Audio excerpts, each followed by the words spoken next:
Buenas tardes, doctor. Hola, buenas tardes.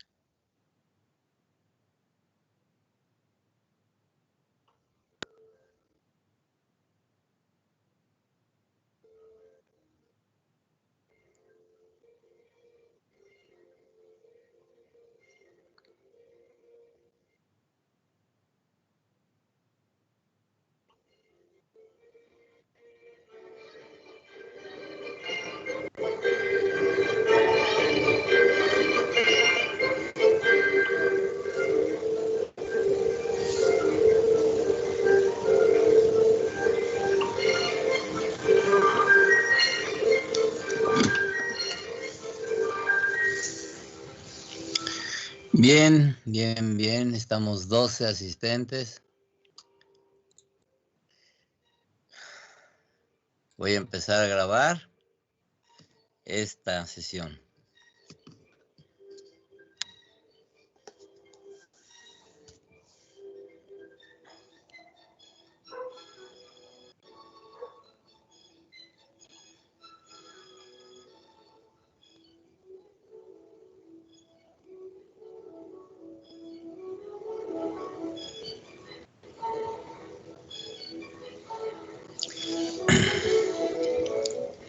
Está grabando.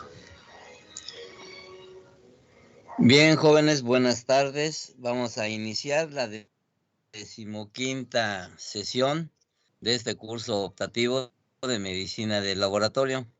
Y el día jueves iniciamos con el área de general de orina, la cual terminaremos, pienso yo, este jueves. Muy bien. El examen general de orina, como señalamos, es una parte importante en la evaluación clínico-patológica de un paciente, siempre y cuando la muestra sea adecuada. Y para eso el clínico tiene que dar instrucción precisa al paciente, así como el laboratorio también coadyuvar en esta información para que la muestra sea de lo mejor y realmente sea informativa. Si no, pasa a ser un examen que no tiene ninguna utilidad. Y por lo general la experiencia me ha dicho, sí, que es un estudio que el 90% de los resultados son soslayados por el médico, que no le informa nada o tiene resultados confusos. O lo que es peor, como dijo una vez la doctora la que está ahí en la universidad, que coordina el servicio social. Ya se me fue el nombre de esta doctora. Bueno, dijo, no es posible, dice, que los estudiantes no sepan interpretar un general de orina, doctor. Así es que necesito que dé urgentemente una sesión. Pues no necesito darle una sesión, necesito darles clase, le dije. En aquella época en que no se solicitaba, parece mentira, pero no solicitaba la materia como optativa. En fin, avancemos. Y ustedes ya saben, porque ya lo señalé, lo importante es la calidad de la muestra y entender cada uno de los parámetros que el análisis nos otorga. Creo que tenemos problemas con el internet y esto me estresa. A ver.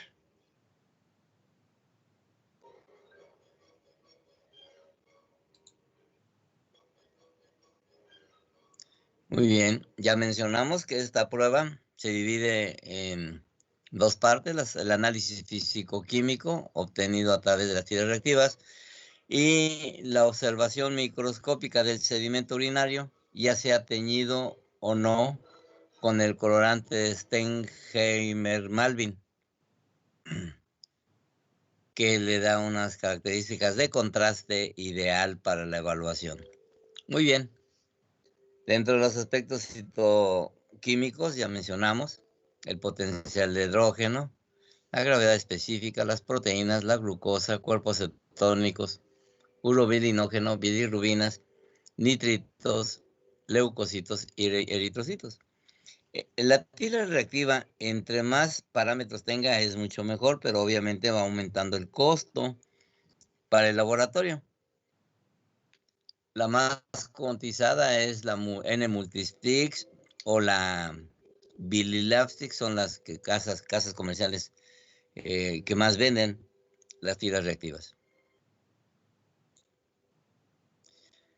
Hasta el día de hoy, antes de iniciar la clase del día de hoy, nosotros hemos evaluado ya parámetros como el potencial de hidrógeno, como la evaluación de la gravedad específica de la orina y las proteínas. ¿Ok? Hoy veremos el resto de los parámetros que ahí se marcan. Para el día jueves, entonces veremos sobre el sedimento urinario. No, el miércoles, perdón, miércoles. Bien, en relación a la glucosa, que es una medición que se hace en la tira de orina y que es muy importante, y muchos médicos le recomiendan a los pacientes, cómprese sus tiritas de Bililabsix, téngalo en su casa y cuando esté en plena micción por la mañana, ponga la tira y evalúe qué tanta glucosa tiene. Esto es un error, porque imagínense, el paciente está en pleno evento de la micción y anda poniendo la tirita ahí en el chorro. No es así, porque finalmente no impregna totalmente el colchón de la tira reactiva, el colchón reactivo, y puede ser contaminada. Entonces, no es así la forma. La forma es, tenga un frasco, emita la orina, deseche la primera parte, recoja la parte media, y ya después usted, si quiere, meta la tira un minuto que abarque toda la tira, la reacción, la saca y al minuto lee la cantidad de glucosa que tiene. Ahí está la tira con los cambios de color. Y ahora sí, si usted quiere, evalúe cómo está de glucosa y eso es suficiente para que usted sepa cómo está. Si tiene algún problema, acuda con el clínico. Pues sí, se convierte en una prueba casera. Muchos médicos lo hacen para que el paciente tenga su control. El problema está cuando el paciente no toma bien la muestra y entonces está acudiendo con una gran cantidad de dudas con el médico. En fin, el principio de la medición de la glucosa, si se basa en una reacción específica de la glucosa oxidasa-peroxidasa, y vean ustedes qué tan importante es esto. Es el mismo método, finalmente, que a veces en el laboratorio clínico lo hacemos en plasma o en suero, utilizando esta enzima, la glucosa oxidasa-peroxidasa, método GOTPAD, donde la dextroglucosa se oxida enzimáticamente por el oxígeno del aire y se convierte en dextrogluconolactona.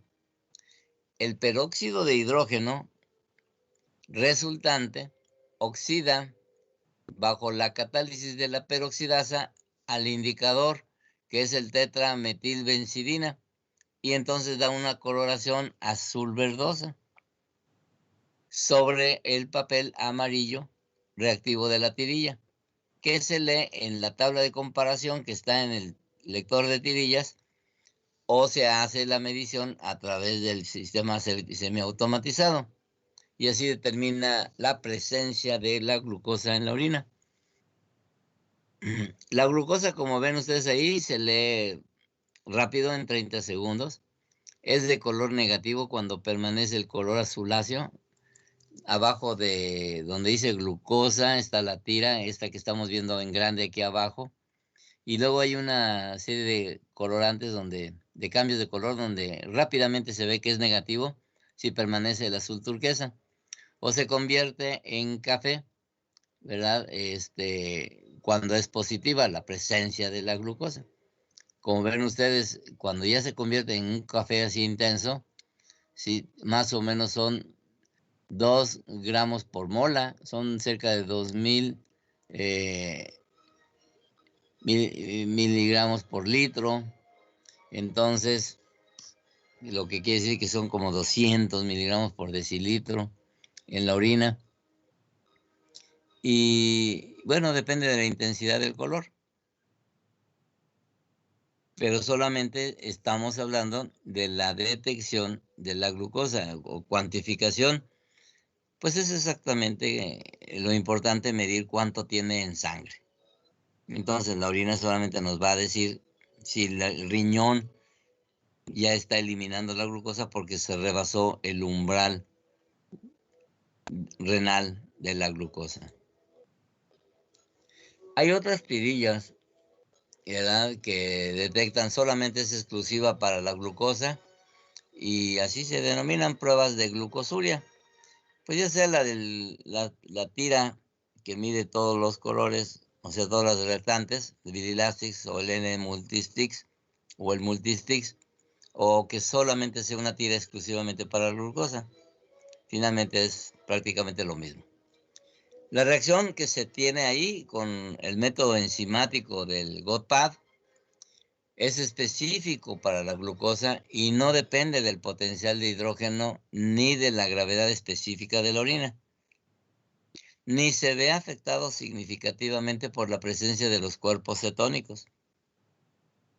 La interpretación de la prueba es negativa cuando hay menos de 30 miligramos por decilitro de glucosa. Normalmente, la glucosa es filtrada por el glomérulo, pero es reabsorbida casi en su totalidad en el túbulo proximal. Y la glucosuria ocurre cuando la carga de glucosa que se filtró sobrepasa la capacidad de reabsorción del túbulo proximal, es decir, más de 180 miligramos por decilitro, a lo que le llamamos nosotros, pues justamente el umbral renal, como tenemos aquí, justamente en este gráfico, donde tenemos el umbral hasta 180 miligramos por decilitro, y ya después de ahí, pues sí se empieza a reabsorber la glucosa y a veces se ve reducido los niveles hasta cerca de 300 miligramos por decilitro, pero la filtración puede seguir incrementándose. Entonces la excreción de glucosa por la orina se ve aquí en esta gráfica como tiene una curva ascendente. Y si nosotros la comparamos con la glucosa en plasma o en suero, pues coincidirá en rebasar justamente ese umbral. Entonces nosotros esperamos que en el suero o en el plasma, un individuo con 200 miligramos por decilitro de glucosa, pues tenga glucosuria. Eso lo esperamos. El control de la diabetes justamente pues se lleva a cabo por otros métodos, pero la glucosuria es un indicador inicial. Claro está que este azúcar puede ser consumida por bacterias que estén presentes en la orina, o puede ser consumida también por las células que están en la orina, como los eritrocitos. Entonces, eritrosuria también pudiera disminuir ciertamente, muy poco, pero puede disminuir los valores de la glucosa. Entonces, entre las diferentes causas de glucosuria, y es lo que obligaría al médico a analizar y utilizar como diagnósticos diferenciales para establecer cuál es la causa por la cual un individuo está teniendo glucosuria, pues fundamentalmente es la diabetes mellitus, que habla de niveles de glucosa elevados, con una medición o cuantificación de la hemoglobina glicosilada por arriba del 6.5%, y en los últimos 3 meses de nivel de azúcar elevado. Pero hay otras entidades, y esto es importante que lo pensemos, porque generalmente el médico desecha rápidamente estas entidades. Tendrían que pasar una gran cantidad de condiciones para que el médico piense en estas entidades, y realmente son muy frecuentes.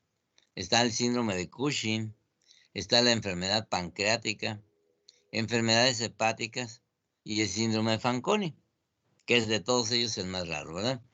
Y la ausencia de glucosuria obviamente no excluye un trastorno metabólico de la glucosa.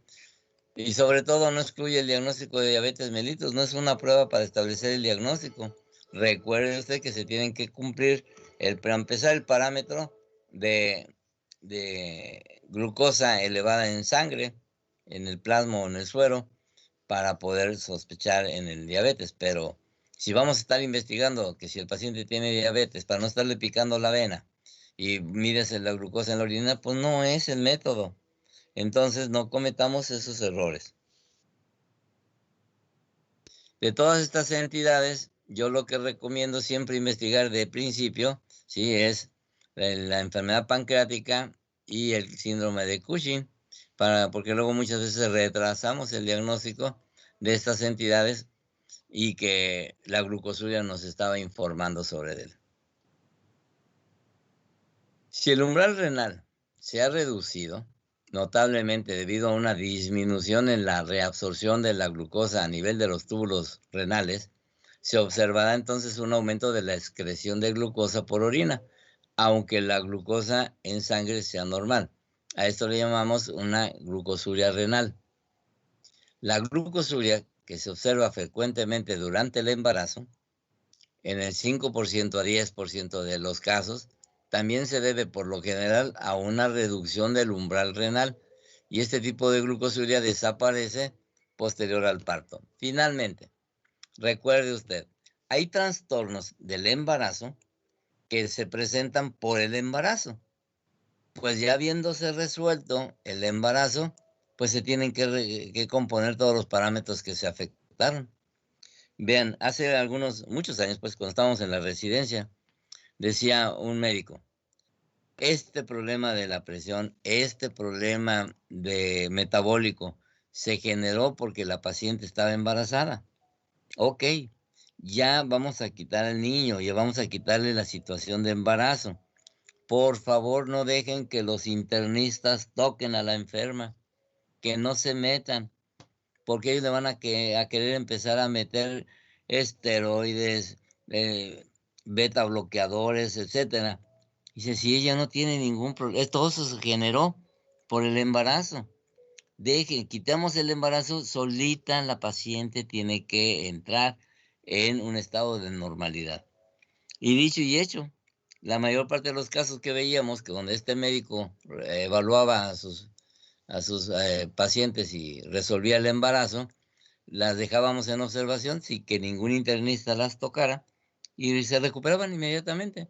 Pues claro, había causa-efecto metabólico. Quitando el efecto metabólico, regresaba a la normalidad.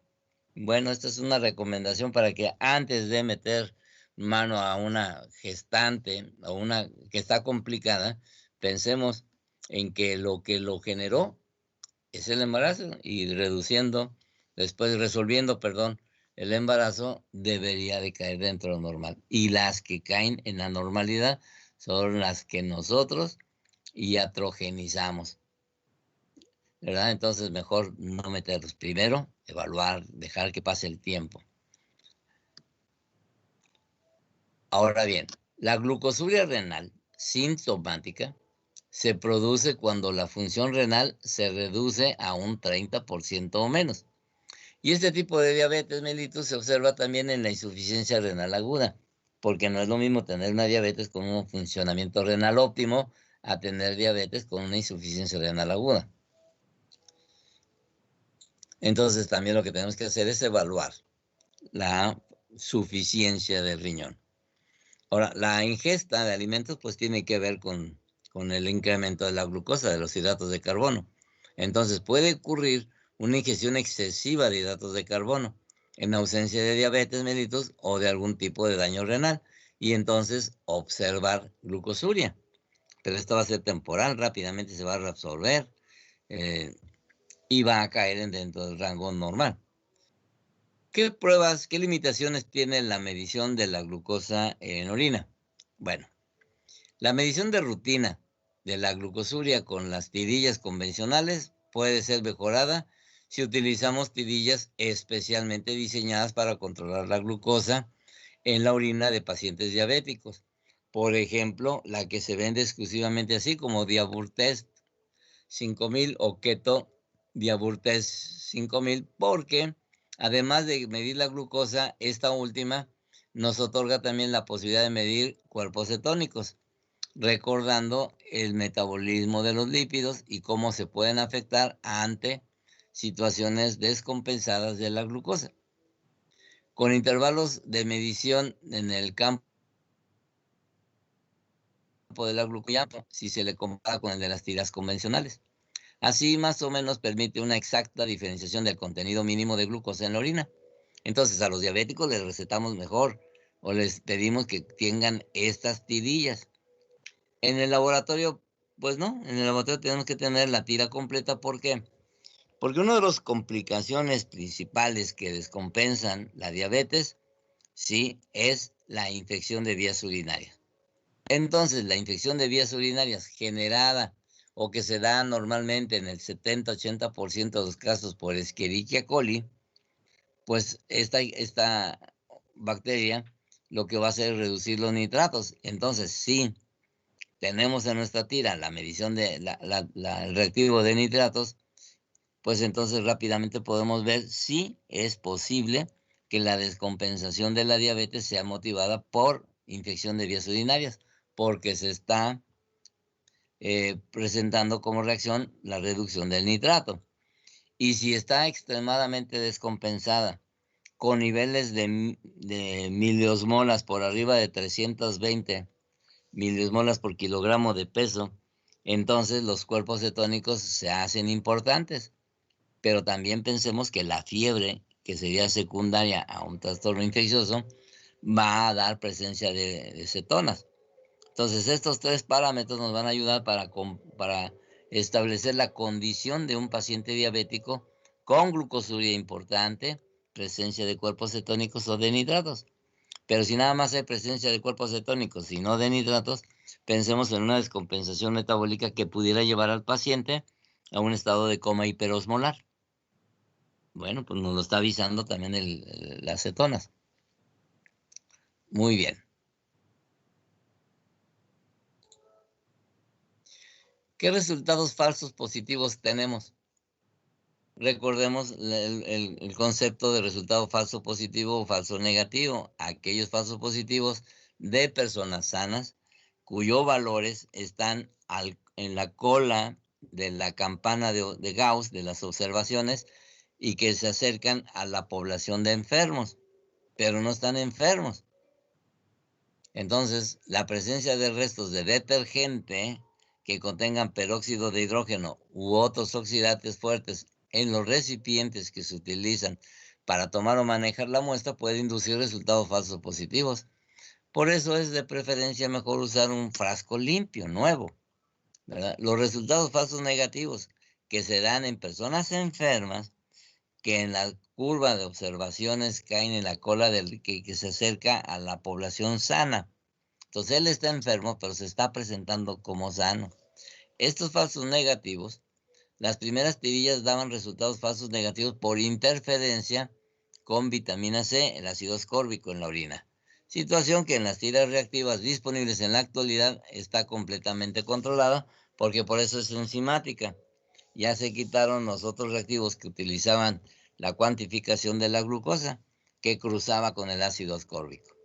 Pero finalmente, si al paciente le estamos dando ácido ascórbico en cantidades importantes, pues entonces pensemos que pudiera en un momento dado inhibir la reacción. Pero se supone que las tiras reactivas ya contemplan esta posibilidad. ¿Qué interferencia en relación con medicamentos puede tener? Y puede ser influenciada, aunque levemente, por productos de degradación de los salicilatos, ¿verdad? Finalmente. Muy bien. Mencionábamos hace unos momentos las cetonas. Las cetonas, el principio de la prueba de detección se basa en la prueba del LIGAL. El ácido acetoacético y la acetona reaccionan con el nitroprusiato sódico y con la glicina en un medio alcalino para formar un complejo color violeta, que en una tabla de comparación se puede leer o en el lector de tirillas semiautomatizado detectar para determinar la presencia de cetonas en la orina. Aquí tenemos la tira y cómo se ve el color violeta y cómo va cambiando de intensidad, demostrándonos la cantidad de cetonas que pudiera tener.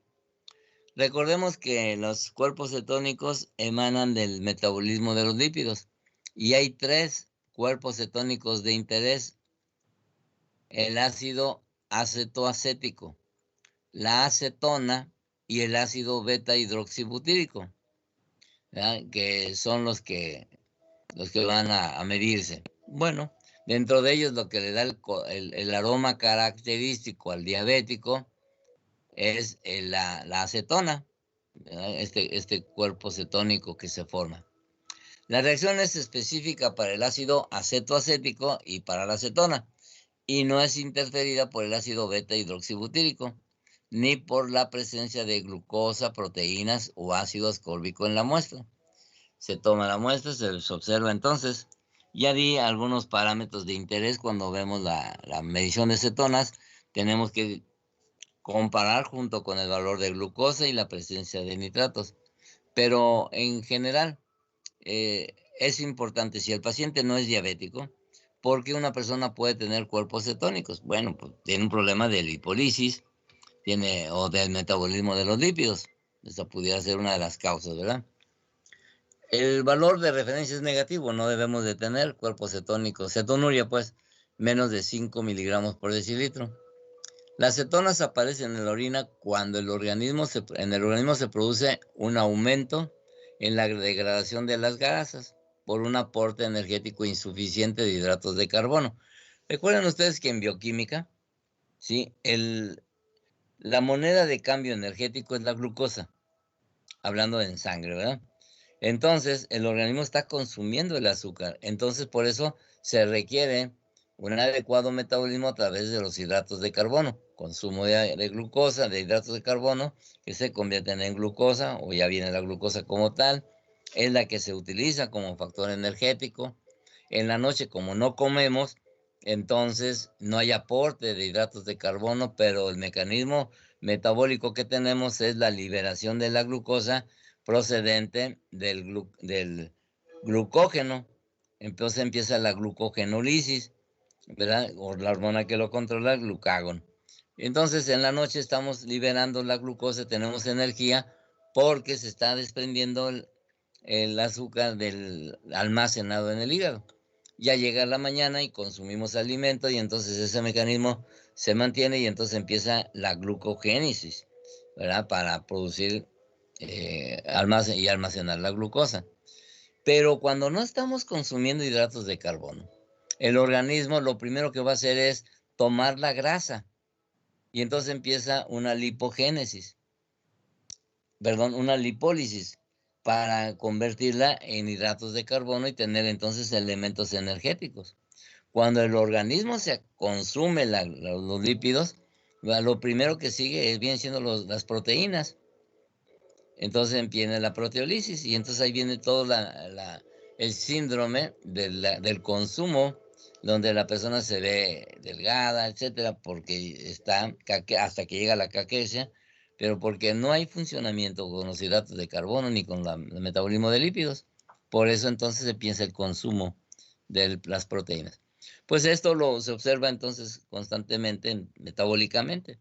Entonces, si no hay un aporte energético de hidratos de carbono, lo primero que tenemos es la lipólisis y esto va a llevarnos a la producción de cuerpos cetónicos, que son los que vamos a detectar en la orina.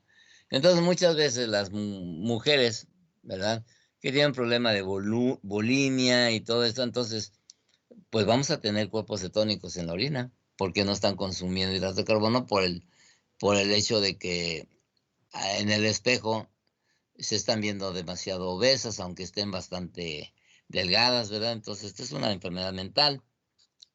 Creo que está bien dicho así. Y bueno, finalmente no consumen. Esto lo vemos en la orina. El predominio de la lipólisis sobre la lipogénesis produce un aumento de los niveles de ácidos grasos libres en el suero y por su descomposición en el hígado se forma más acetilcoenzima A, que puede ser utilizada por los otros procesos metabólicos, como en el ciclo del ácido tricarboxílico, que ustedes lo conocen también con el nombre del ciclo de Krebs. Este exceso se convierte en ácido acetoacético, que a su vez se transforma parcialmente en ácido beta-hidroxibutírico y en la acetona. Y entonces cuando observamos nosotros las cetonas en urea, tenemos cetonuria. ¿Qué utilidad clínica tiene como tal la medición, la cuantificación de las cetonas? Pues desde el punto de vista clínico, la detección de cetonuria sin ser exclusiva es particularmente útil en los pacientes con diabetes mellitus, como ya lo mencioné. La cetonuria se encuentra muy asociada a la diabetes descompensada, pero también puede ocurrir durante el embarazo debido a las dietas libres de carbohidratos, a deshidratación, ayuno, e inflamación intestinal e hiperemesis. Los procesos inflamatorios generarán entonces también presencia de cetonuria. En el caso de la diabetes mellitus, la cetonuria es especialmente importante para comprobar la descompensación metabólica. Los estados precomatosos o comatosos de la diabetes, a excepción del coma hiperosmolar, casi siempre van acompañados de cetoacidosis. La carencia relativa o total de insulina reduce el consumo de glucosa de las células grasas y musculares, provocando un aumento de la lipólisis. Las cetonas resultantes, en combinación con otros cambios fisiopatológicos de la descompensación metabólica, como la deshidratación y el desplazamiento de electrolitos, puede contribuir al coma diabético. Y el coma diabético es un estado de riesgo para la vida. Y la cetonuria entonces es un signo precoz del desequilibrio metabólico. Entonces no es un parámetro que tengamos que soslayar. Cuando tenemos cetonuria en situaciones no diabéticas, dice, la presencia de las cetonas se puede encontrar en los siguientes casos. Estados de carencia de alimentos, como ya lo mencionamos, el ayuno prolongado, no hay aporte de hidratos de carbono, en dietas donde la mujer trata de adelgazar, que son dietas bajas en hidratos de carbono, o por una alimentación rica en proteínas. Pacientes que llevan dietas de ayuno total, sin embargo, el equilibrio ácido-base sigue siendo totalmente compensado si se garantiza una buena función renal o con suficiente ingestión de líquidos. En estos casos, la comprobación de las cetonas también sirve para controlar el cumplimiento de la dieta. Niños pequeños con vómitos acetonémicos. Pacientes con fiebre, especialmente en presencia de enfermedades infecciosas. Este desgaste inflamatorio, este desgaste proteico también pues va a generar presencia de cetonuria. Y pacientes con vómitos incoercibles como el embarazo, la hiperemesis gravídica, así como pacientes con algunas alteraciones metabólicas congénitas, como sería el síndrome de Fanconi. Todos estos generarían cetonurias de origen no diabético. ¿Qué medicamentos interfieren con la medición? Pues principalmente en los hipertensos el captopril y la mesma, que es la sal sódica del ácido 2-mercaptoetano sulfónico, y otras sustancias con grupo sulfhidrilo pueden producir resultados falsos positivos. Ahora bien, hay una medición que muy poca gente entiende en relación al examen general de orina y que por lo general la prueba siempre marca positiva.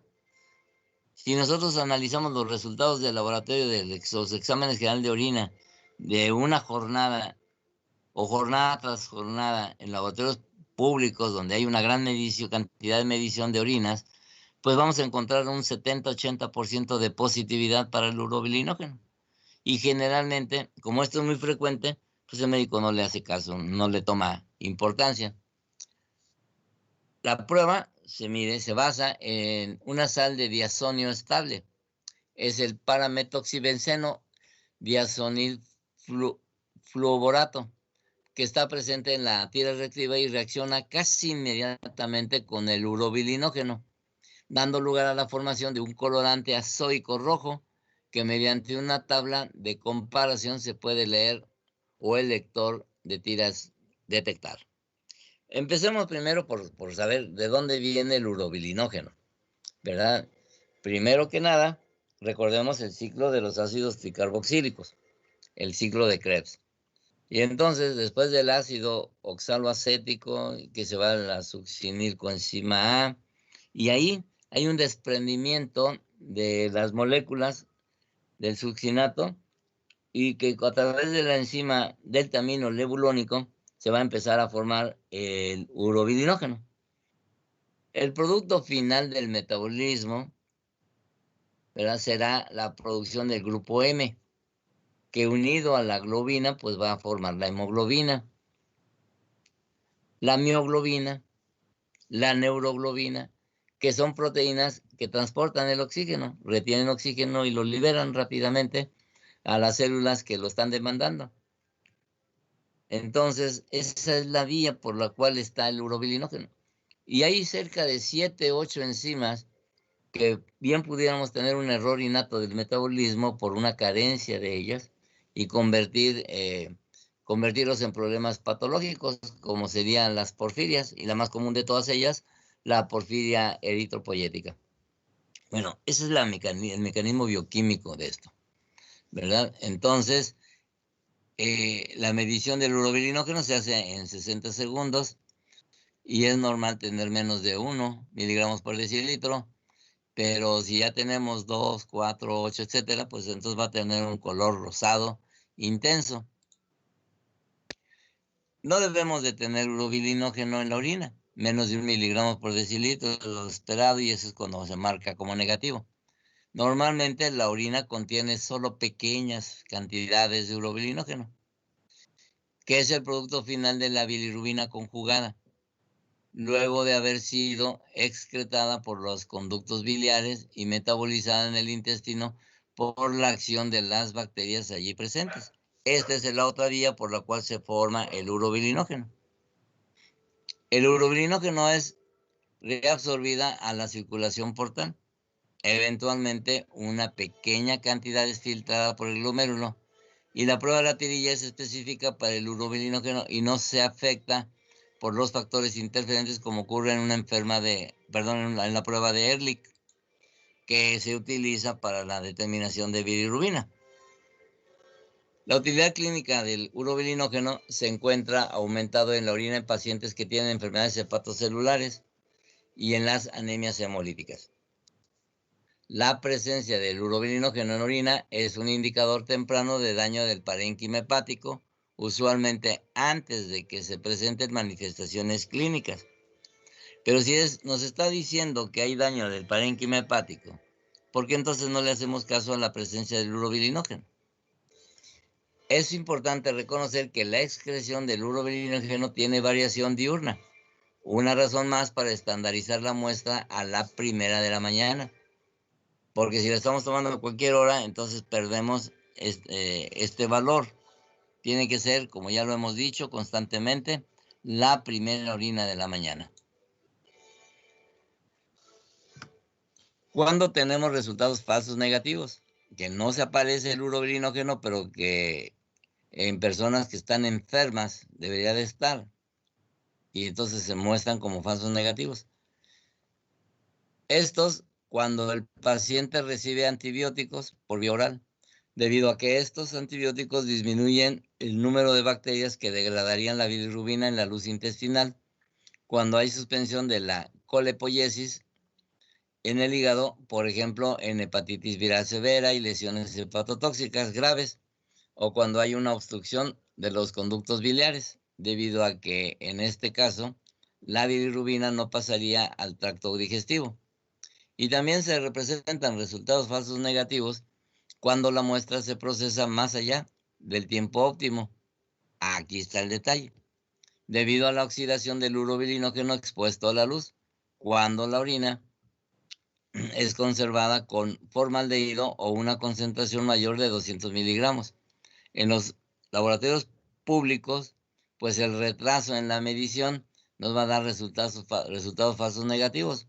Entonces, cuando el médico espera por un problema del parénquima hepático y demás, espera que el resultado salga positivo, le vamos a estar reportando negativo porque nos tardamos en la medición. Y los falsos positivos se observan cuando el pH alcalino de la orina aumenta la depuración del urobilinógeno y aumenta la cantidad del urocromo en la orina. Y por eso está marcando constantemente positivo. ¿Qué medicamentos van a interferir? Se presenta interferencia con las sulfonamidas, el ácido paraminobenzoico y el ácido paraminosalicílico, ya que pueden ocurrir resultados falsos positivos para el urobilinógeno. Otros fármacos que tiñen la orina de rojo son de color rojo en un medio ácido, como la fenazopiridina, y también pueden dar resultados falsos positivos. Entonces, la fenazopiridina es un medicamento que afecta a una gran cantidad de mediciones en la orina. Por lo tanto, es un medicamento que debemos de omitir, decirle a la gente que no lo consuma hasta que hayamos hecho los estudios pertinentes de orina. Pero muchas veces el médico lo primero que dice es que tienes un problema, que te duele la región lumbar, tienes febrícula, pujas para orinar, te quedas con ganas de seguir orinando, puede ser una infección de vías urinarias, toma fenazopiridina. Y ya, con eso ya no podemos hacer ninguna medición porque vamos a tener interferencia con la fenazopiridina para varias mediciones a través de la tira reactiva. Relacionando el urobilinógeno con la bilirrubina, como ya escucharon ustedes. La bilirrubina o la bilirrubinuria, ¿sí?, se va a encontrar en problemas importantes relacionados con el hígado. La prueba se basa en la unión de la bilirrubina con una sal de diazonio estable, el 2,6-diclorobenceno diazonio fluoroborato, en un medio ácido de papel reactivo. La más leve coloración rosada indica un resultado positivo, que mediante la tabla de comparación se puede leer o a través del lector de tirillas. Recuerden ustedes algo que nos han enseñado desde un principio, que los problemas hepáticos serios, por ejemplo, van a tener coluria, ¿verdad? Entonces, esto está relacionado con ello.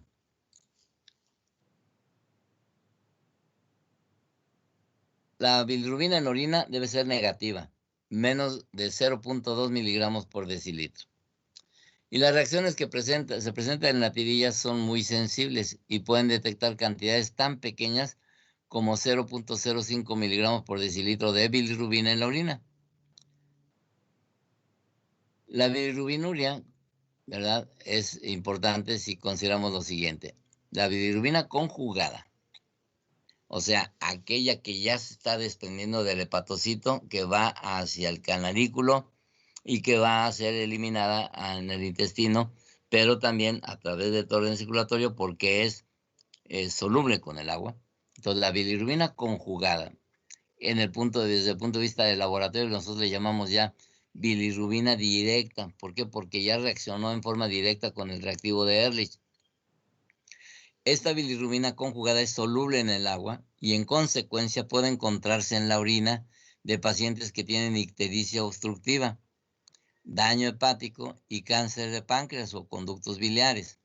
En tanto, la bilirrubina que va a llegar al hepatocito, aquella que se generó por destrucción del grupo M, ¿verdad?, que va a formar biliverdina y luego bilirrubina, ¿verdad?, y es transportada por la albúmina y se es entregada al hepatocito para que éste la reciba y a través de la enzima uridín, no me acuerdo qué es el resto del nombre, la metabolice y la convierta en conjugada. Entonces, la bilirrubina no conjugada, o desde el punto de vista del laboratorio, bilirrubina indirecta, ¿sí?, que resulta de los procesos hemolíticos, es insoluble en el agua y no pasa a través del glomérulo. Por lo tanto, no aparece en la orina. Considerando patologías serias del hígado, entonces tenemos 4 enfermedades que tenemos que relacionar cuando se presentan en caso de bilirrubina no conjugada o de bilirrubina conjugada. Por ejemplo, en las ictericias hereditarias, que son de ese grupo, en la enfermedad de Dubin-Johnson y en el síndrome del rotor, la prueba es positiva. ¿Por qué? Porque hay gran cantidad de bilirrubina conjugada. Entonces son enfermedades que se dan del hepatocito hacia el canalículo. Entonces hay una gran cantidad de bilirrubina conjugada y por eso la prueba es positiva, la bilirrubinuria. Ahora, es negativa en las enfermedades, las ictericias hereditarias, que están al principio en la recepción de la bilirrubina, ¿verdad? Como sería el síndrome de Gilbert y en la enfermedad de Crigler-Najjar. Para entender esto, es un cuadro muy breve. Vean ustedes. Hablamos de que la albúmina lleva la bilirrubina, la está transportando, le está ayudando al transporte y se le entrega al receptor, a la proteína transportadora de la membrana del hepatocito. Bueno, si se trata de una enfermedad de Gilbert, un síndrome de Gilbert o de Crigler-Najjar, tanto tipo 1, tipo 2, ahí se va a quedar, entonces vamos a tener una gran cantidad de bilirrubina no conjugada. Entonces, en esta ictericia hereditaria, la característica es hiperbilirrubinemia no conjugada. Pero si hay un cambio metabólico y se transforma la bilirrubina que se recibió no conjugada, se transforma en bilirrubina conjugada, pero ahí se va almacenando y hay una gran cantidad, pues entonces estaremos hablando del síndrome de rotor y el síndrome de Dubin-Johnson. Estas son las características de las enfermedades ictericias hereditarias. Entonces, como ya lo mencionamos, el síndrome de Gilbert y Crigler-Najjar, el 1 y 2, están asociados con hiperbilirrubinemia no conjugada, y el síndrome de Dubin-Johnson y el de rotor están asociadas con hiperbilirrubinemia conjugada. Entonces la prueba la vamos a interpretar de la siguiente manera. Al momento de interpretar una prueba de bilirrubina en la orina, es importante tener en cuenta que la prueba, como tamizaje, tiene una especificidad del 79-89% y un valor predictivo positivo del 89% en pacientes que tienen falla renal grave. La excreción de la orina renal de la bilirrubina aumenta, y en todos los casos en donde la bilirrubina en orina sea detectada por las tirillas reactivas, esta siempre debe confirmarse con mediciones en suero. Pues claro, pues si tenemos bilirrubina, que es la conjugada, pues tenemos que tener una gran cantidad de bilirrubina directa y menos de bilirrubina indirecta. Pero si se trata de una anemia hemolítica, pues entonces lo que vamos a tener es una gran cantidad de bilirrubina indirecta y poca o muy escasa bilirrubina directa. ¿Qué resultados falsos negativos vamos a tener? Y se pueden presentar frente a grandes cantidades de ácido ascórbico y nitritos en la orina. También por la inestabilidad del analito, cuando la orina se procesa después de varias horas de exposición a la luz en las mesas de laboratorio. Cuando el interés clínico es evaluar realmente la falla hepática mediante la cuantificación de la bilirrubina, tanto en orina como en suero, lo que tenemos que hacer en el laboratorio es entender esta necesidad que tiene el clínico de diferenciarla y de que la medición sea lo más preciso posible. Entonces estamos obligados a meter esas orinas en cajas de cartón que permanezcan, que aíslen la muestra del sol, de los rayos del sol, de la luz, porque la bilirrubina se va a descomponer. Como ejemplo, para que me lo entiendan, voy a poner el hecho de los recién nacidos, que nacen con algunas insuficiencia hepática, ¿verdad? O sea, de capacidad de desdoblar la bilirrubina y tienen pigmento amarillo. Nacen ictéricos por razón natural. Entonces el médico lo que hace es ponerlos a la luz del sol, o en luz dentro de la cuna. De hecho, a las madres les dicen, mire, este colorcito amarillo se le va a quitar, saque al niño al sol. Por un lado, el hecho de hacer que el niño se asolee es para modificar el colecalciferol para la vitamina D, haya mejor absorción del calcio. Pero sobre todo, que ese pigmentito de bilirrubina que se pegó en la piel, pues se desprenda, porque se va a desnaturalizar la bilirrubina con la luz del sol. Bueno, pero cuando queremos medirla tenemos que proteger la muestra. A veces tenemos que incluso las muestras de sangre que enrollarlas o cubrirlas, perdón, con papel carbón, de tal manera que no pase el sol y no desnaturalice esa bilirrubina. Muy bien. Resultados falsos positivos. Podemos ver en caso de que la orina se contamine con materia fecal y puede obtenerse un resultado falso positivo. Además, con medicamentos que tiñen la orina o que se forman rojos en contacto con un medio ácido como la fenazopiridina.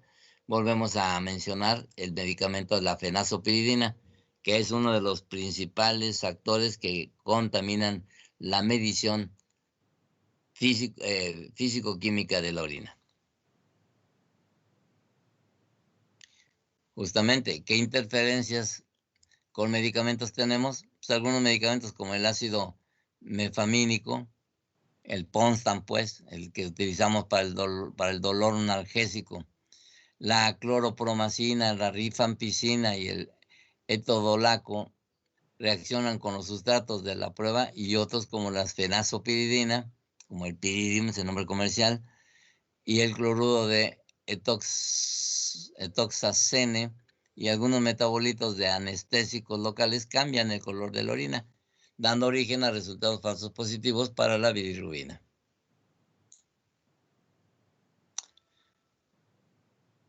En cuestión a la medición de los nitritos, hace algunos años el Seguro Social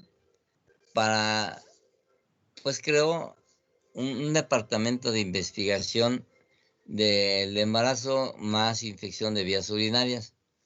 Yo creo que en aquel entonces hicieron una gran compra de estas tiras N-Multisticks que tenían nitratos y querían o estaban haciendo un trabajo de investigación, entonces, pero nos ordenaron a todo el país que a la mujer embarazada le cuantificáramos obligadamente nitritos para detectar en forma precoz infección de vías urinarias y después canalizarlas a la consulta prenatal con el pretexto de que tenían infección de vías urinarias. A lo mejor era para fortalecer el programa de control neonatal. Yo nunca realmente lo entendí porque finalmente el examen general de orina es una medición obligada durante el primero, segundo y tercer trimestre del embarazo, basados en la consulta prenatal.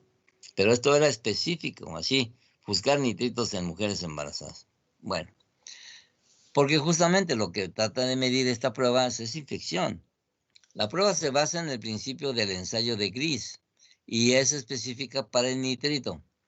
La reacción revela la presencia de nitrito y, por lo tanto, indirectamente la existencia de bacterias formadoras del mismo en la orina, coloreando el tampón de la prueba de color rosa rojizo que se lee en la tabla de comparación o el lector de tirillas lo detecta para determinar así la presencia de nitritos en la orina. Como ven ustedes, ahí está la medición, la cuantificación, un color rosado, claro. No debemos de tener nitritos en orina. Los nitritos normalmente no se encuentran en la orina y se producen cuando las bacterias reducen los nitratos urinarios a nitritos. Entonces, si se va a cambiar el color es porque tenemos bacterias. Entonces, y el tener bacterias en orina, pues se llama bacteriuria y es secundaria a una infección de vías urinarias. La mayoría de los organismos gram negativos y algunos gram positivos son capaces de realizar la conversión de nitratos a nitritos.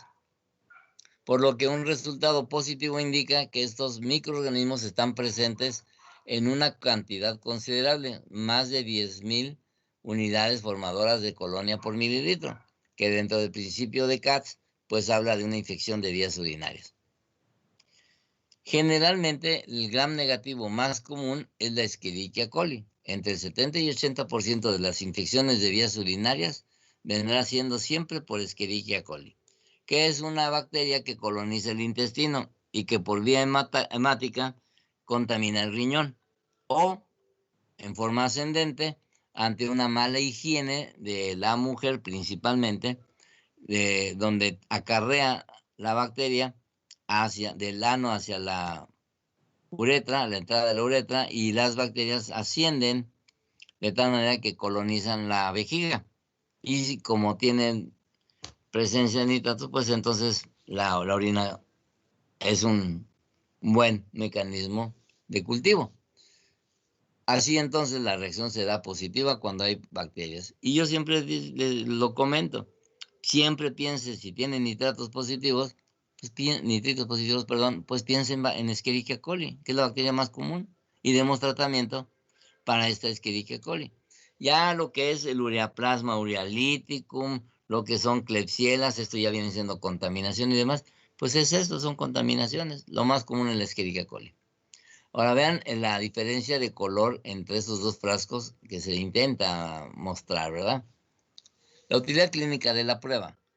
La prueba es muy específica, pero poco sensible, por lo que un resultado positivo es útil, pero un resultado negativo no descarta la infección del tracto urinario, sobre todo si pensamos que ya dimos de antemano antibiótico. Estamos haciendo el análisis después de haber iniciado el tratamiento, pues entonces pierde utilidad. La detección de nitrito es específica para la presencia de bacteriuria y en todos los casos debe ser confirmada por un cultivo. ¿De dónde vamos a tomar el cultivo? Ya lo mencionamos. Tomamos una muestra de chorro medio, que es igual como se toma para el general de orina, y es más, el mismo frasco puede ser utilizado. Se pasa primero a bacteriología, con una asa se toma y se siembra, y se pasa a la medición bioquímica, físico-química de la orina a través de las tiras. Entonces, ese es el orden que debería seguirse. Pero los laboratorios y los químicos, con todo el respeto que me merecen, son muy conchudos. Quieren cada quien su muestra, porque tienen diferentes ritmos de iniciar su trabajo. Y ya saben ustedes, con 200 muestras de orina y que se tarden más de 2 horas, ya lleva el efecto de retraso de la medición. Pero en bacteriología, que es el sitio realmente, y no entiendo por qué, pero los años me lo han enseñado, que es el sitio donde va la gente a comer, todos los químicos se acercan al área de bacteriología a comer, a tomar su desayuno, su cafecito, la plática y demás. Y todo ese tiempo que pierden, pues pierden en la medición. Entonces también afecta el retraso en la medición. Entonces, como cada departamento tiene su ritmo de inicio, pues entonces cada departamento quiere su muestra. Entonces, imagínense que en bacteriología tengan que tomar el asado de la muestra y verterlo y sembrar en los geles y luego pasar esa orina al área físico-química, pues a ellos se les hace un gran embrollo. Por eso dicen, quiero 2 muestras. Pues ese es el problema, porque el paciente ya le costó 10 pesos el frasquito. Ahora va a gastar 20 pesos, porque una es para cultivo y otra para el general de orina. A mí se me hace muy, muy gacho para los pacientes, ¿verdad? Porque tengan que gastar en esto. Aparte de los 40, 50 pesos que gastaron en el taxi para llegar a tiempo, porque el médico, el químico le dijo que en menos de 2 horas tenía que llegar la muestra después de que fue así emitida. Entonces, la ventaja que tiene es que casi no tienen frutas y verduras en el departamento del refrigerador. ¿Por qué? Porque no se alcanza el dinero. Entonces, bueno, esa área está limpia por lo general.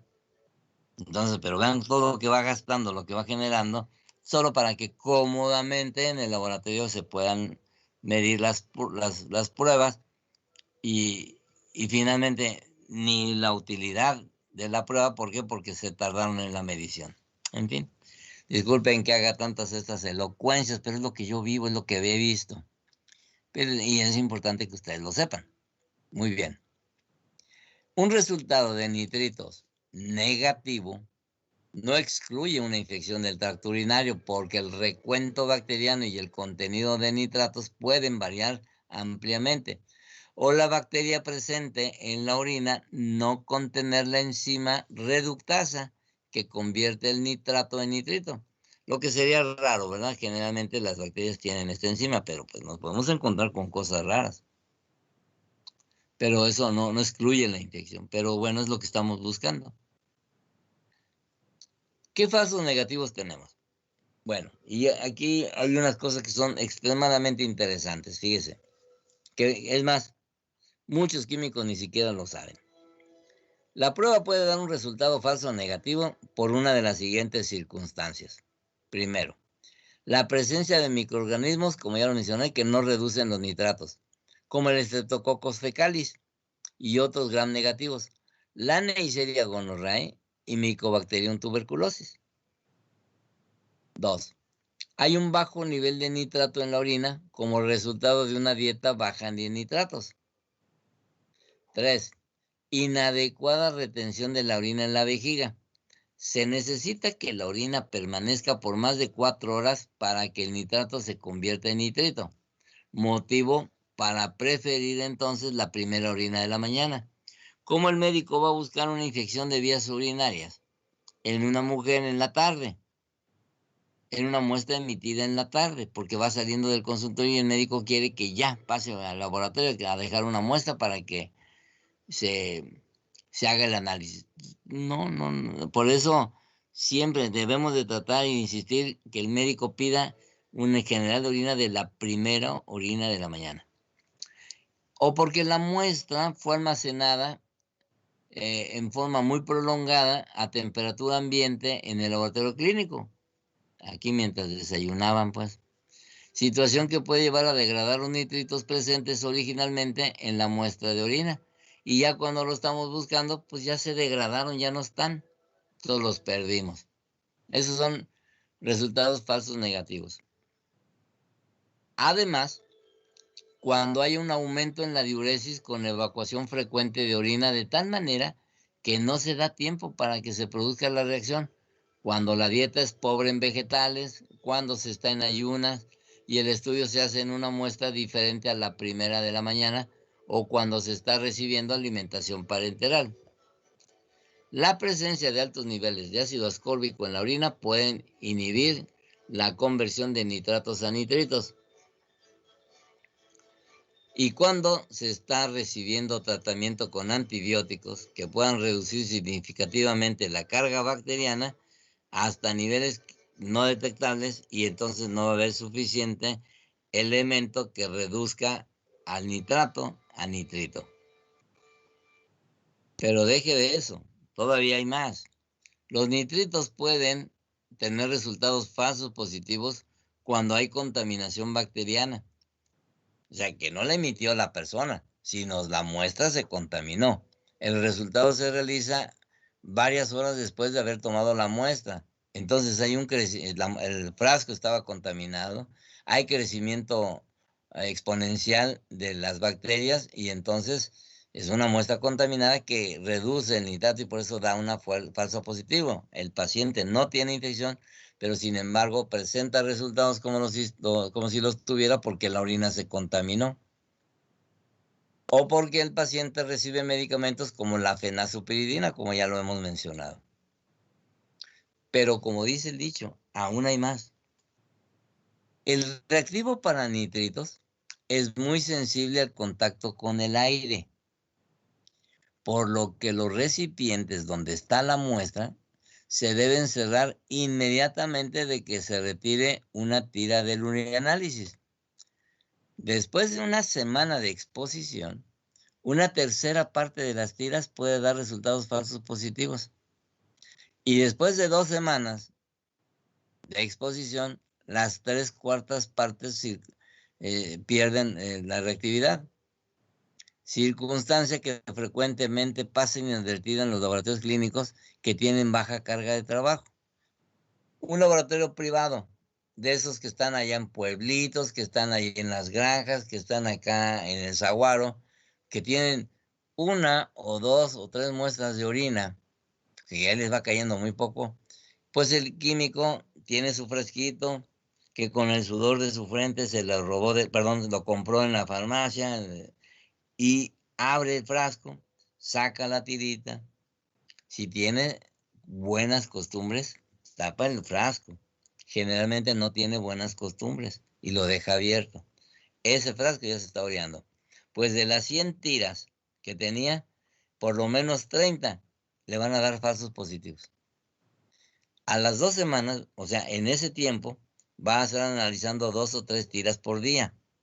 Por lo tanto, la muestra la va a estar aireando. A las 2 semanas, sí, solamente de esas 100 tiras, por lo menos 25 son realmente útiles. Todas las demás se echaron a perder. Entonces, esto no lo controlan los químicos. Los químicos deberían tomar la muestra, o sea, la tira, cerrar el frasco, ¿verdad? Y analizar. Ahora, cuando son muchas muestras en el sector público, prácticamente hay laboratorios que se acaban una tira o dos frascos, perdón, por día. Abren el frasco y no tienen ningún problema porque sacan las tiras, las van colocando en los tubos de medición, sacan la tira y la meten en el lector automatizado. Ahí no hay problema de que la tira se haya aireado demasiado. ¿Por qué? Porque se consumió. El problema viene siendo los laboratorios que tienen poca movilidad. Entonces, imagínense que está usted evaluando resultados de laboratorios privados con poca movilidad.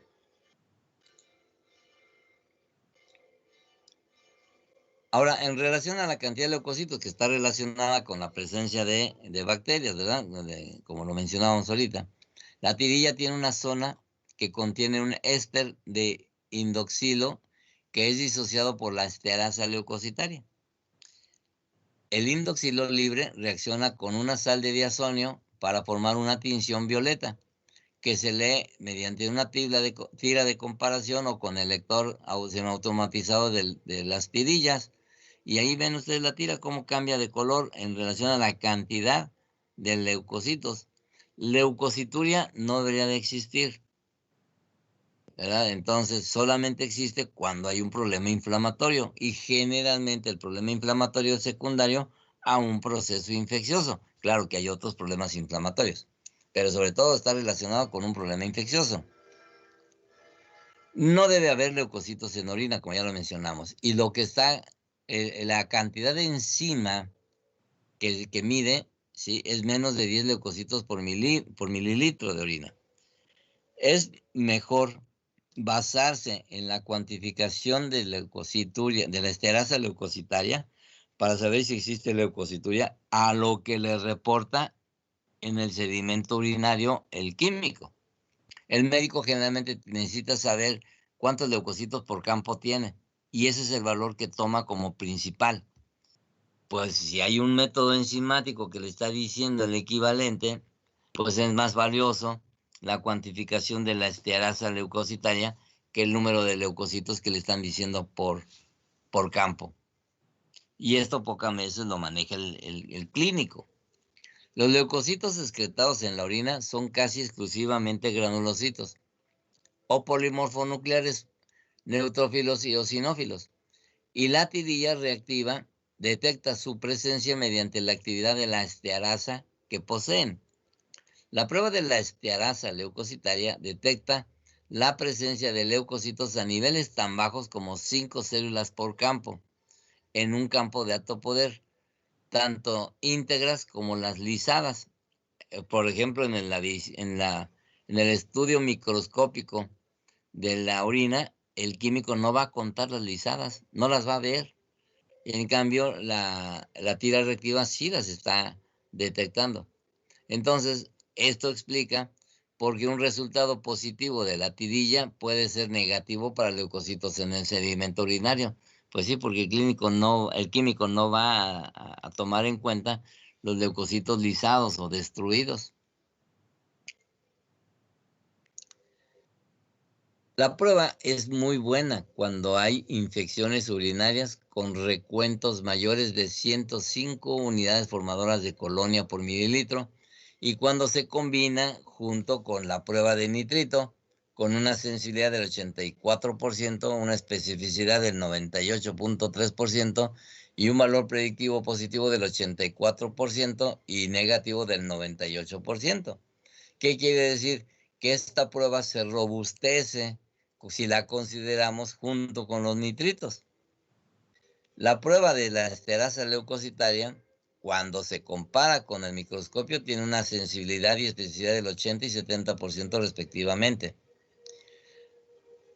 Los microorganismos como Clamidia trachomatis o Ureaplasma urealyticum se deben considerar en pacientes con piuria y con cultivos negativos.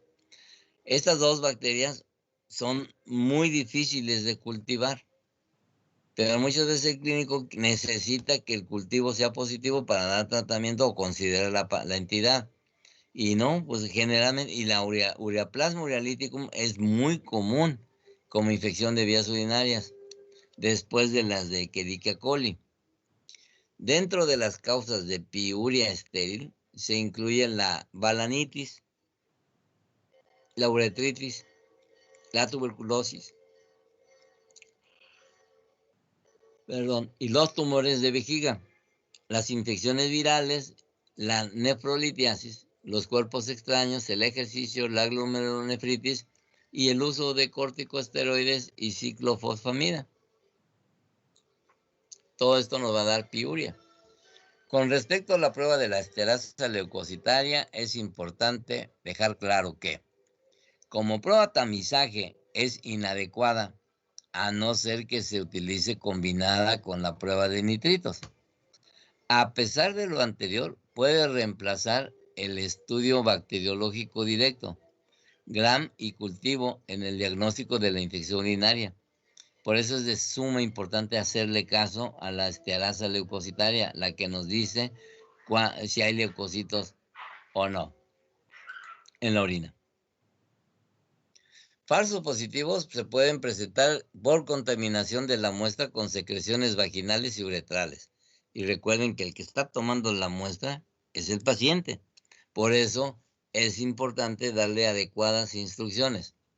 Y resultados falsos negativos, cuando en la muestra de orina hay grandes cantidades de albúmina, ácido ascórbico y glucosa, así cuando la gravedad específica está muy elevada. También puede presentarse en pacientes que tienen neutropenia. ¿Qué medicamentos interfieren en esta prueba? Se pueden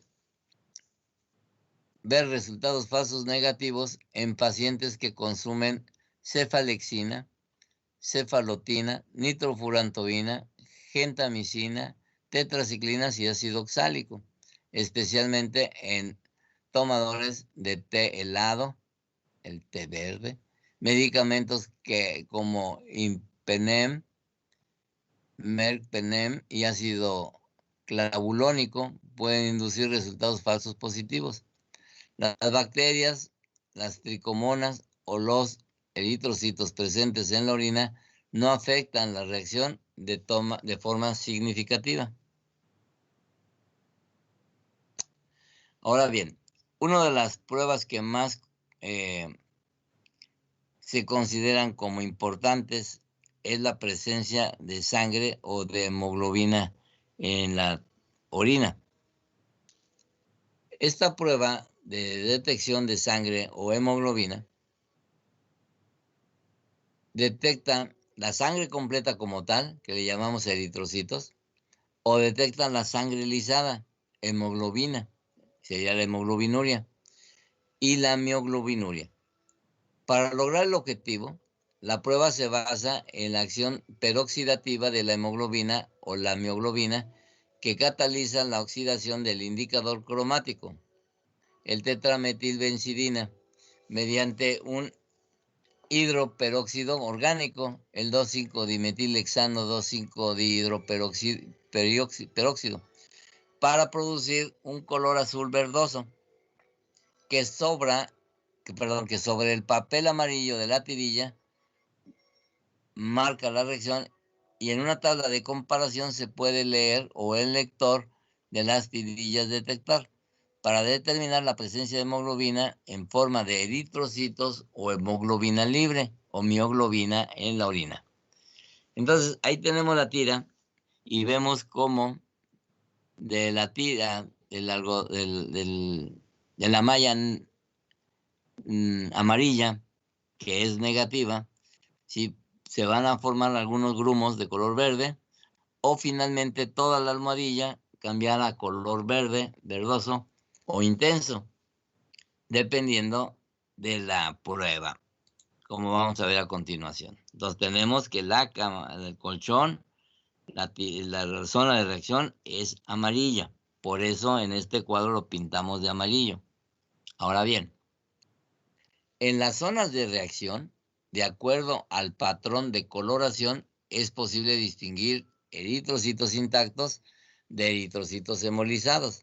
Esta prueba entonces tiene esa característica y por eso es importante.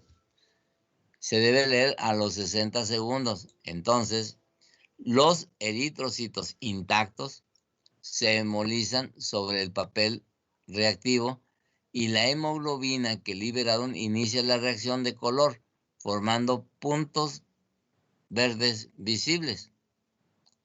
Entonces, no es hemólisis, hay trazas o moderadas de presencia de hemoglobina.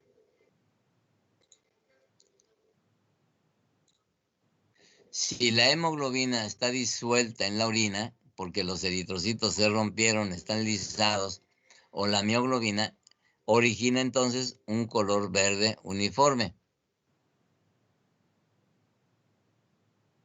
Entonces, la reacción que vimos antes fue en los eritrocitos presentes, eritrocituria. Ahora, en este caso, tenemos hemoglobinuria, porque todo el color, el papel, tiñe de color verdoso diferente, porque la hemoglobina está disuelta en la orina. Entonces, una cosa es la eritrocituria y otra cosa es la hemoglobinuria. Por ejemplo, como lo veíamos o como se mencionó alguna vez en anemias hemolíticas, el eritrocito se está destruyendo. Entonces, tenemos una gran cantidad de hemoglobina libre. Esa se va a filtrar y eso vamos a tener hemoglobinuria. Pues ese color es el que vamos a ver, así verde completo. Pero si hay sangre menstrual, el glomérulo está enfermo de enfermedades granulomatosas como la tuberculosis, pues hay liberación de eritrocitos, o el cáncer de vejiga, el cáncer de riñón, y entonces va a presentar eritrocituria. Son dos entidades completamente diferentes, pero que están marcadas por la misma tira reactiva. Entonces, no debe haber sangre de 0 a 2 eritrocitos por mililitro. No debe haber sangre en orina. Y la prueba de la tirilla detecta tanto la actividad peroxidasa de los eritrocitos. Y la mioglobina y la hemoglobina pueden catalizar esta reacción, por lo que un resultado positivo de la prueba puede indicar hematuria, hemoglobinuria o mioglobinuria. Esa sería la traducción de esta medición y que claramente lo ven ustedes aquí en la tirilla. Por eso es importante que se reporte, que se vea la tirilla, ¿verdad?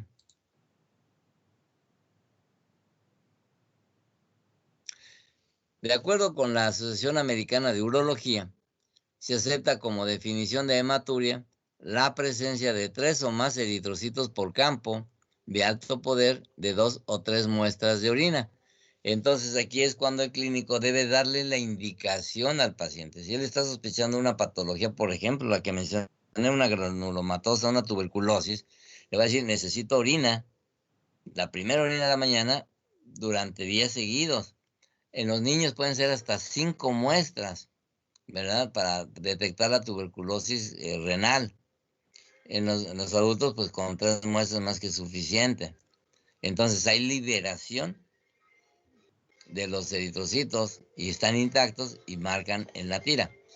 Pero además esto nos debe permitir concentrar la orina y hacer tinciones de Sil-Nielsen para buscar el bacilo ácido alcohol resistente, pensando en tuberculosis renal, que es una entidad importante y muy frecuente y que pocas veces se investiga.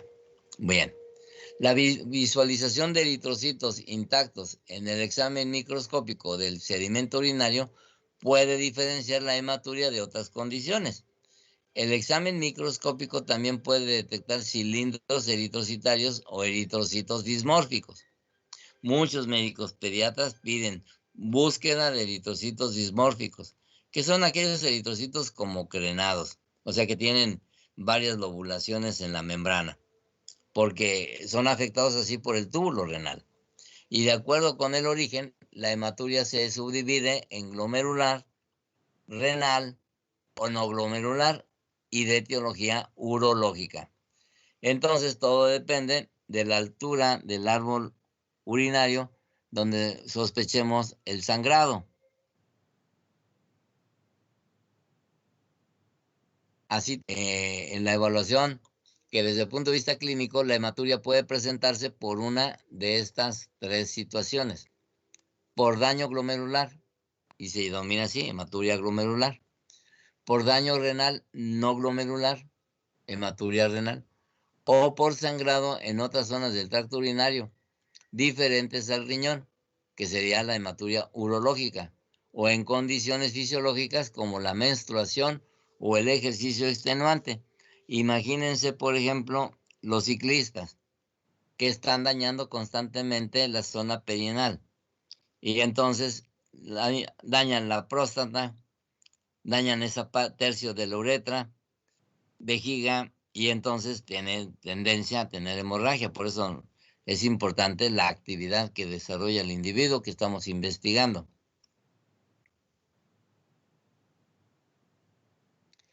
Muy bien, en el árbol urológico sí tenemos aquí detectados los principales sitios de origen del sangrado del tracto urinario, y así puede ser el glomérulo, ¿verdad? Por una glomerulonefritis o un tumor renal, el cálice renal por un cálculo renal o varios cálculos renales, o la pielonefritis por un proceso infeccioso crónico.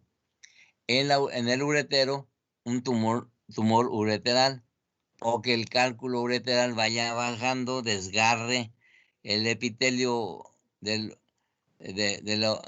uretero y entonces hay sangrado. En la vejiga, por cáncer de vejiga, por una cistitis inflamatoria, o sobre todo que se genera por aquellas personas que se quedan con muchas ganas de de orinar y como no están en su casa, no quieren orinar en cualquier baño. Entonces van tolerando, van aguantándose, se forma grande el globo, llegan al baño de su casa o el que tienen de preferencia y emiten la eyección urinaria a tal grado y a tal velocidad que generó un proceso inflamatorio y genera eso sangrado. De hecho, recuerden ustedes, por si no lo han visto, yo se los digo en un momento dado, el paciente tiene por la próstata, por ejemplo, un adenoma de próstata, retención urinaria, y se ve el globo vesical intensamente crecido. Si nosotros ponemos una muletilla, una sonda de Foley, pero como la sonda de Foley no va a pasar por ese estrecho canal que dejó el adenoma del páncreas, pues tenemos que utilizar una muletilla, así se llama esa sonda, una sonda dura, rígida, parece antena, y la metemos poco a poco hasta llegar a la vejiga y empieza entonces a miccionar, a desinflarse la vejiga por la salida rápida de la orina. ¿Qué tenemos que hacer ahí? Y créanmelo, el paciente nos la va a mencionar a la progenitora, pero con rigor. ¿Por qué? Porque vamos a tener que cerrar la sonda. Él empieza a sentir el placer de la micción y de repente siente que otra vez se queda ahí, y después de unos minutos volver a destaparla, despinzar pues la sonda y hacer que fluyan otros 5 mililitros y volverla a tapar otros 2 minutos, 3 minutos y luego volver a aflojar. Oye, si el paciente le va a decir, oye, estamos jugando. No, no estamos jugando, estamos evitando una cistitis hemorrágica por desinflar la vejiga abruptamente. Y esto puede causar un daño serio y además complicaciones como infecciones y demás, porque es una orina que duró mucho tiempo ahí almacenada. Entonces, ¿qué tenemos que hacer con esa vejiga? Desinflarla poco a poco. Insisto, esto así se debe de hacer. Muy bien. Estos son los diferentes sitios a la altura en la cual hay sangrado. Entonces, en las causas glomerulares, pues son múltiples. Hay causas familiares de enfermedades hereditarias, la enfermedad de Fabry, nefritis hereditaria, como el síndrome de Alport, síndrome de patela uña, enfermedad de membrana basal, glomerulonefritis primaria, glomerulonefritis focal segmentaria, la enfermedad de Goodpasteur y la púrpura de Henoch-Lane, que es anafiláctica.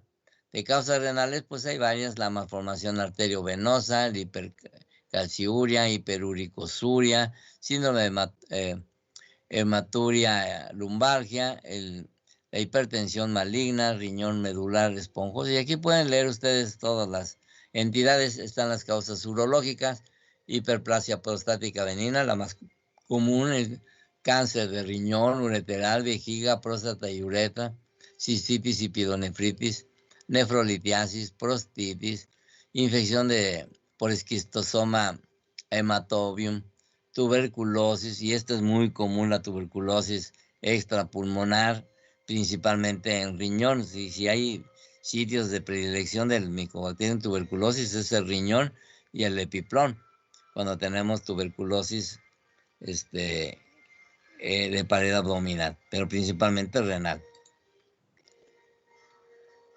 Y así, diferentes entidades que, como ven, son importantes. Aquí, por ejemplo, trauma. En el caso de los deportes de contacto, carreras y catéter de Foley, porque muchas veces el catéter de Foley puede provocar un daño urológico importante. Causas frecuentes de hemoglobinuria, pues asociada como hemólisis, pues finalmente son los anticuerpos, y estos serían la reacción adversa a la transfusión, por ejemplo, o deficiencia de glucosa 6-fosfato deshidrogenasa, que es una enfermedad de la membrana eritrocitaria, drogas como la acetanilidina, o microorganismos como Bartonella genselae, enfermedad del arañazo de gato. No tiene nada que ver con mi apellido, pero sí se le llama. Químicos como trauma de hemoglobinuria por marcha, esto se ve mucho en los soldados. Recuerden que al estilo de los rusos, por ejemplo, ¿quién no los ha visto marchar? Y le pegan con ganas al piso, pues eso genera hemólisis que de los eritrocitos que andaban por el pie, y esa destrucción eritrocitaria constante pues va a generar esta hemoglobinuria. Hemoglobinas inestables, reacciones transfusionales, sangre incompatible, las quemaduras de grandes extensiones y demás. Hemoglobinuria paroxística nocturna, afrigory, la mioglobinuria y demás. Como ven ustedes, el examen general de orina, a través de la evaluación de la tira reactiva, es extremadamente informativa. El médico tiene que ser receptivo de toda la información que le está dando esa tirilla de reacción, pero se basa fundamentalmente en la calidad de la toma de la muestra, en el tiempo de ensayo de la muestra, de observación de la tirilla, la sensibilidad que tendría utilizar un equipo automatizado de lectura contra lo subjetivo del ojo del ser humano que está evaluando esa tirilla. El tiempo de análisis, como ya mencioné. Entonces, es extremadamente informativa. Yo espero que esto les haya servido para cuando ustedes vayan a evaluar y vean la importancia que tiene estar viendo esa tira, si es que la hacen ustedes, o cuando le están reportando, pues esté considerando todas estas posibilidades, ¿verdad? Claro que también depende, obviamente, de la capacidad del analista, del químico, que le dé la información que usted necesita. No nada más como generalmente vemos los resultados. Negativo, negativo, negativo, negativo, 2 cruces. ¿Y? No, ya. Eso es malo. ¿Por qué? Porque no hay una relación, una comunicación entre el químico y el médico. Yo por eso muchas veces les invito constantemente a que vaya usted al laboratorio y vea qué están haciendo. Y si hay una orina que le interesa, pues ir a ver cómo está la reacción. Si tienen ustedes alguna pregunta, son las 7:30 de este lunes 1 de marzo.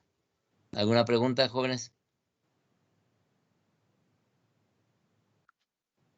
Si no es así, No. pues gracias por haberme escuchado. y nos vemos aquí el próximo miércoles, ¿les parece? Sí, Muy bien, doctor. Muchas gracias, doctor. Claro, gracias. Ándele, que les Gracias, vaya muy bonito bien. día. Buenas noches. Igualmente. Buenas noches. Dale, bye.